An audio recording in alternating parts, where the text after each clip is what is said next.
कृष्णा। आश्विन महीने की पूर्णिमा को शरद पूर्णिमा कहा जाता है और शरद पूर्णिमा की रात को खीर चंद्रमा की रोशनी में रखना एक पुरानी परंपरा है। मान्यता है कि चंद्रमा की किरणों में खीर बनाकर रखने से उसमें औषधीय गुण और शुभता भर आती है।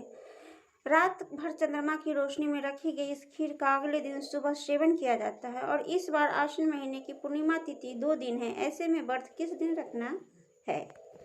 तो किस दिन पूर्णिमा का स्नान दान किया जाएगा? व्रत किस दिन रखना है?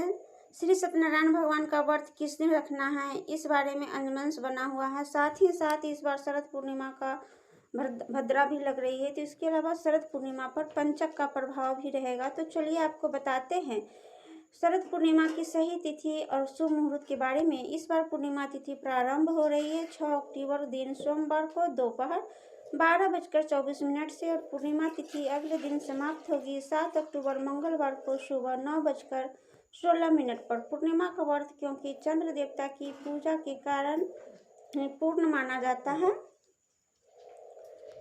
जाता है। ऐसे में जब पूर्णिमा 2 दिन हो तो जिस दिन पूर्णिमा तिथि भी विद्यमान हो और चंद्रोदय का समय भी प्राप्त हो रहा हो तो उसी तिथि में पूर्णिमा का व्रत रखा जाता है। श्री सत्यनारायण भगवान का व्रत भी उसी तिथि में रखना शुभ माना जाता है। ऐसे में इस बार पूर्णिमा का व्रत तो 6 अक्टूबर दिन सोमवार को रहेगा। श्री सत्यनारायण भगवान की पूजा और व्रत भी इसी दिन रखा जाएगा। इसके अलावा 7 अक्टूबर दिन मंगलवार को ब्रह्मा मुहूर्त में सूर्योदय व्यापनी पूर्णिमा तिथि रहेगी और ब्रह्मा मुहूर्त के समय विद्यमान तिथि में पूर्णिमा का स्नान दान करना शुभ माना जाता है। तो 7 अक्टूबर सोमवार को पूर्णिमा का स्नान दान किया जाएगा। आश्विन पूर्णिमा से ही कार्तिक स्नान की भी प्रारंभ हो जाता है, तो कार्तिक स्नान भी 7 अक्टूबर दिन मंगलवार को किया जाएगा। कार्तिक मास भी 7 अक्टूबर मंगलवार से ही प्रारंभ हो रहा है। 6 अक्टूबर सोमवार को ब्रह्मा मुहूर्त सुबह 4:48 से 5:36 तक रहेगा। इस दिन सूर्योदय होगा सुबह 6:24 पर।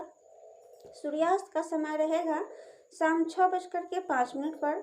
अभिजीत मुहूर्त दोपहर 12 बजे से 12:49 तक रहेगा। तो पूर्णिमा की जो सुबह की पूजा की जाती है वह ब्रह्मा मुहूर्त में ही या सूर्योदय के समय तक कर सकते हैं। इसके अलावा सुबह 5:03 से लेकर 6:17 तक भी आप सुबह ही पूजा कर सकते हैं। 6 अक्टूबर सोमवार को राहु काल सुबह 7:30 से 9 बजे तक रहेगा। तो राहु काल के समय आप राहु और केतु ग्रह से संबंधित दान दे सकते हैं। जहां तक हो सके राहु काल लगने से पहले आप सुबह की पूजा कर लें।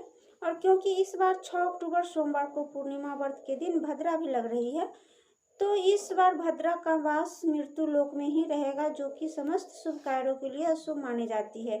यदि आप आज कोई भी शुभ काम करने का सोच रहे हैं तो भद्रा काल लगने से पहले कर सकते हैं। लेकिन भद्रा के लगने से लेकर समाप्ति तक कोई भी शुभ काम जैसे यज्ञोपवीत, मुंडन, गृह प्रवेश, कोई नया व्यवसाय का आप शुभारंभ करना चाहते हैं तो उस काम को करने से बचे। भद्रा काल सोमवार को दोपहर 12:23 से प्रारंभ हो जाएगा, यानी कि जिस समय पूर्णिमा तिथि प्रारंभ होगी उसी समय से भद्रा काल प्रारंभ होगा, जो कि रात 10:53 पर समाप्त होगा और चंद्रोदय होगा शाम 5:34 पर। भद्रा का वास चाहे कहीं भी हो, इस समय में आप पूजा पाठ कर सकते हैं। यहाँ तक कि चंद्र देवता की पूजा करके उपवास भी खोल सकते हैं। लेकिन जो लोग भद्रा का बहुत ज़्यादा नियम मानते हैं वह भद्रा काल की समाप्ति के बाद चंद्र देवता की पूजा करके उसके बाद चाहे जो अपना उपवास खोल सकते हैं। तो पूर्णिमा का उपवास 6 अक्टूबर सोमवार को सुबह ब्रह्मा मुहूर्त से लेकर रात तक रहेगा। अगले दिन आपको पूर्णिमा का स्नान दान करना होगा और 7 अक्टूबर मंगलवार को स्नान करने के लिए ब्रह्मा मुहूर्त का समय सुबह 4:48 से 5:36 तक रहेगा। सूर्योदय का समय होगा सुबह 6:24 तक। इस समय तक भी आप सुबह स्नान करके पूजा पाठ कर सकते हैं। सूर्यास्त होगा शाम 6:04 पर। पूर्णिमा का आप दान देना चाहते हैं तो पूर्णिमा तिथि समाप्त होने से पहले आप दान दे लें। इसके अलावा कार्तिक स्नान भी आप 7 अक्टूबर मंगलवार को ब्रह्मा मुहूर्त के समय कर सकते हैं और इसी समय में आप तुलसी पूजा भी कर सकते हैं। चंद्रमा की रोशनी में खीर आपको किस दिन रखनी है, तो देखिए 6 अक्टूबर सोमवार को रात में चंद्रोदय के समय पूर्णिमा तिथि भी विद्यमान रहेगी। भले ही भद्रा लग रही हो, तो ऐसे में आप भद्रा काल के समय में भी चंद्रमा की रोशनी में खीर बनाकर रख सकते हैं। लेकिन जो लोग बहुत ज़्यादा विचार मानते हैं भद्रा का है, तो वह भद्रा काल की समाप्ति के बाद यानी सोमवार को रात 10:53 के बाद जब भद्रा काल समाप्त हो चुका हो, उस समय आप अपने घर की छत पर, खिड़की पर या जहाँ पर भी चंद्रमा की रोशनी पड़ रही हो, वहाँ पर कुछ देर के लिए जो खीर की पात्र में रखे, चांदी का कटोरा हो तो उसमें रखे, उसके ऊपर वाड़ी की जाली या फिर वाड़ी की चुन्नी रख दे, ताकि खीर में चंद्रमा की किरणें प्रवेश कर सके।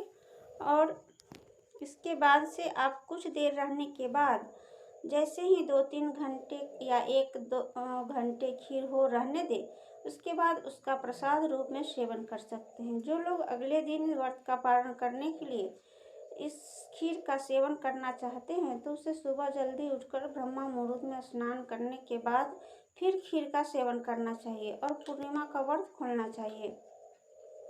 जो लोग रात में किसी कारण से खीर न रख पाए, तो 7 अक्टूबर मंगलवार को भी सुबह सुबह ब्रह्मा मुहूर्त में जब चंद्रमा विद्यमान हो, उस समय कुछ देर के लिए भी खीर को चंद्रमा की रोशनी में रखकर फिर प्रसाद के रूप में ग्रहण कर सकते हैं। शरद पूर्णिमा पर किया गया दान अनंत गुना पुण्य प्रदान करता है, तो इस दिन आप भगवान विष्णु को भोग में तुलसी पत्र रखकर खीर का भोग लगाएं और इसके बाद खीर का दान भी करें।